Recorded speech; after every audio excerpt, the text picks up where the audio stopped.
Hey, what's up, everybody? This is your buddy Palin and Hawthorne, and I am here with a Kohl.com unboxing.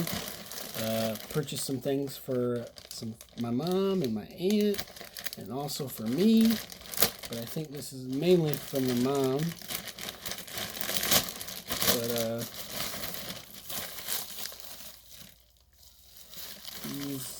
don't know if this might be a spatula, so it's for us.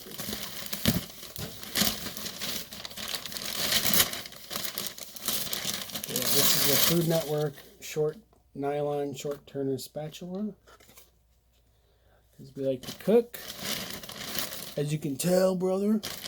And got her an assortment of socks from Gold Toe Designer Collection. Yeah, I'm not gonna open it because it's her gift, but some cool socks. So, do you guys like spatulas and socks? Leave a comment below. Let me know some of your favorite unboxings, some of your favorite Food Network products. If you want to help support my channel, you can cash at me at London Hawthorne, or go to rippedapparel.com or onceuponasea.net. Find your shirts of choice. Use my username London Hawthorne when you're checking out, and save a couple bucks off each and every shirt.